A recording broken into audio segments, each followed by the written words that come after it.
Hello, Evelyn and Olivia, or is it Olivia and Evelyn? I can never tell.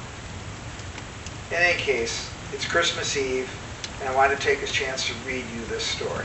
I can't be with you this year, so I thought I would record this so that you could listen to it. And every year, if I can't be with you, to listen to the story that your mama really liked when she was growing up. Our family is not Polish, and the story talks about a Polish tradition.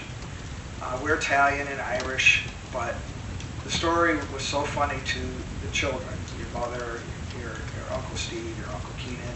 So every year on Christmas Eve, I would read it to them before bedtime. And so I can't be with you this Christmas Eve, so I thought I would read the story, and you can use it on any other year coming up that I may not be able to be with you on Christmas Eve. The story is called The Carp's in the Tub. It Must Be Christmas. This appeared in the Detroit Free Press newspaper in 1986. So here goes, and I hope you enjoy it. My kids know that Christmas must be close when the carp controversy crops up at our home. It's our 5th December in this country. And as usual, my wife and I began the month in agony, trying to decide whether we should stick to Polish tradition and make fried carp a part, 1/13 to be exact, of our Christmas Eve dinner. I know what you must be thinking, but let's not indulge in cultural arrogance. We Poles had problems with some of your holiday specials too. Eating turkey, for example, does not strike us as particularly elegant. Yes, you can sometimes spot a gobbler picking through the muck on a Polish farm, and yes, there is one turkey dish that our native cuisine tacitly recognizes as poor man's pheasant. But in general, we view the creature as suspicious. In November, when my family cowardly abandoned the high road to assimilation and had pork chops for Thanksgiving dinner, we instantly felt better about America. Christmas carp, however, resists easy substitution. The sparsely scaled, big-headed, meaty fish is as much a symbol of the jolly season to us as Rudolph the Red-Nosed Reindeer is to you. As far back as I can remember, lines formed in front of Warsaw fish stores long before December 24th, and special stalls were set up in the street to sell carp. The fish were delivered live.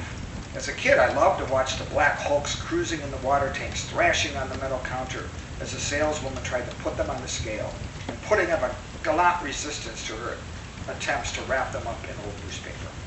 Once, overwhelmed, the beasts were rushed to the owner's apartment and given residence in the bathtub. December is usually mild in that part of Europe, and way back then, few folks had private refrigerators. Thus, the only sure way to keep the carp fresh for Christmas Eve was to keep it alive. If the advent of modern appliances made little dent in this tradition, that was, I suspect, because people have grown to like the idea of having the carp in the bathtub for a while. When we were small, my brother and I spent hours in the darkness of the bathroom trying to catch the carp with our father's fishing gear, and to keep our cat from drowning. If the fish weakened prematurely and began turning belly up because it refused to eat, my grandma would try to revive it by holding its mouth above water and spoon-feeding it sugar. All this excitement was, in most people's opinion, more than worth the hassle of having to bathe in the washstand for a week or so. The execution of the carp, however, could be difficult, both morally and technically. In theory, all you had to do was pull the plug. The tough fish would not give up easily. It would jump and beat its powerful tail against the steel tub for longer than most people could stand. After listening to the rhythmical drumming coming from all directions in the apartment building for a while, my father would grab a knife, a hammer, or some other murderous tool, and with a strange expression on his face, tiptoe to the bathroom. The titanic struggle that ensued invariably ended up in the carp being put out of its misery.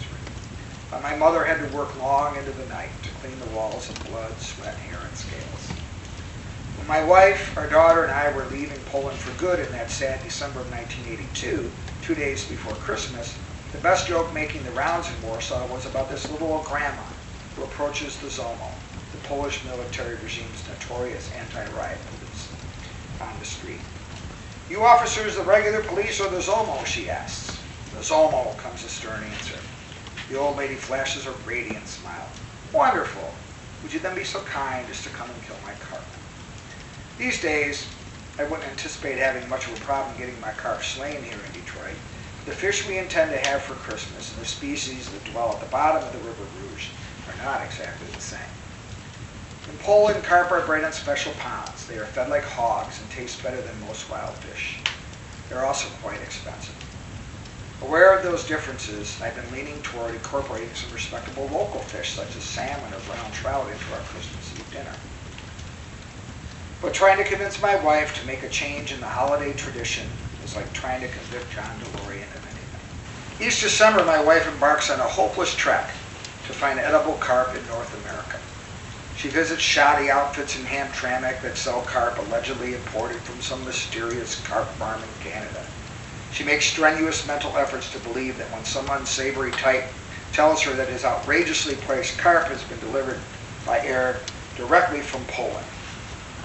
When confronted with irrefutable evidence that eating even a small quantity of that carp could kill us, there was a foul odor that filled the kitchen immediately as we unwrapped the fish, she is stunned and hurt. She looks at me with her eyes wide open as though someone has just told her that Santa has lost his lease on the North Pole, or Pope John Paul II was caught plotting to assassinate Soviet leader Mikhail Gorbachev. Well, that's what happened last year, and the year before at any rate. But this year, my wife had had enough. She held her breath and went to Poland for Christmas. I got her first report on the telephone. The airline lost her luggage, the city is dark, it's raining, and her parents' apartment suddenly seems so small and cramped. But the spirit of the season is there, and guess what they bought at that big fish store in the old town? Merry Christmas to you both, and I hope to see you next year at Christmas to read you this in person.